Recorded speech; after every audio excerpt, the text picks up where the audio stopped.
നമസ്കാരം. സംസ്ഥാനത്തെ പെൻഷൻ ഗുണഭോക്താക്കളിൽ 5 ലക്ഷത്തോളം ആളുകൾക്ക് വളരെ സന്തോഷം തരുന്ന ഒരു അറിയിപ്പാണിപ്പോൾ സംസ്ഥാന സർക്കാരിൻ്റെയും കേന്ദ്ര സർക്കാരിൻ്റെയും ഒക്കെ ഭാഗത്തു നിന്നും എത്തിയിരിക്കുന്നത്. നമുക്കെല്ലാവർക്കും അറിയാം, 62 ലക്ഷത്തിന് മുകളിലുള്ള പെൻഷൻ ഗുണഭോക്താക്കൾക്കാണ് ഇന്ന് സംസ്ഥാന സർക്കാർ പെൻഷൻ വിതരണം ചെയ്തുകൊണ്ടിരിക്കുന്നത്. ഇതിൽ 5 ലക്ഷത്തോളം ആളുകൾക്ക് കേന്ദ്ര സർക്കാരിൻ്റെ വിഹിതം കൂടി കൂട്ടിച്ചേർത്താണ് സംസ്ഥാന സർക്കാർ 1600 രൂപ എല്ലാ മാസവും വിതരണം ചെയ്യുന്നത്. ഇത്തരത്തിലുള്ള ആളുകൾക്ക് 200 രൂപ മുതൽ 500 രൂപ വരെയാണ് കേന്ദ്ര സർക്കാരിൻ്റെ വിഹിതം ലഭിച്ചുകൊണ്ടിരിക്കുന്നത്. ഇതാകട്ടെ 6 മാസക്കാലമായി കുടിശ്ശികയാകുന്ന ഒരു സാഹചര്യമാണുള്ളത്.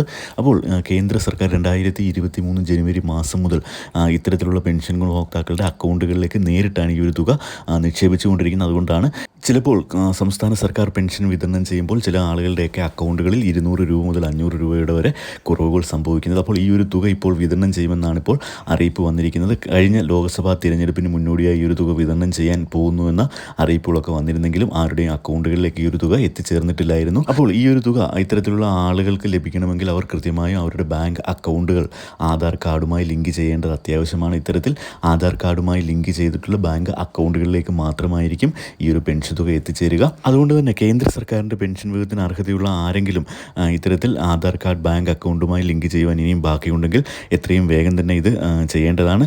ഇത്തരത്തിൽ അക്കൗണ്ടുകൾ ലിങ്ക് ചെയ്തിട്ടുള്ള അല്ലെങ്കിൽ ആധാർ കാർഡ് അക്കൗണ്ടുമായി ലിങ്ക് ചെയ്തിട്ടുള്ള അക്കൗണ്ടുകളിലേക്ക് മാത്രമേ ഈ ഒരു തുക എത്തിച്ചേരുകയുള്ളൂ. ഇതുപോലെ കേന്ദ്ര സംസ്ഥാന സർക്കാരിൻ്റെ എല്ലാ പെൻഷൻ വിതരണ അറിയിപ്പുകൾക്കും നിങ്ങൾ ദയവായി ചാനൽ ഒന്ന് സബ്സ്ക്രൈബ് ചെയ്ത് സപ്പോർട്ട് ചെയ്യുക. വീഡിയോ ഒന്ന് ലൈക്ക് ചെയ്ത് കൂടി കാണുക. താങ്ക്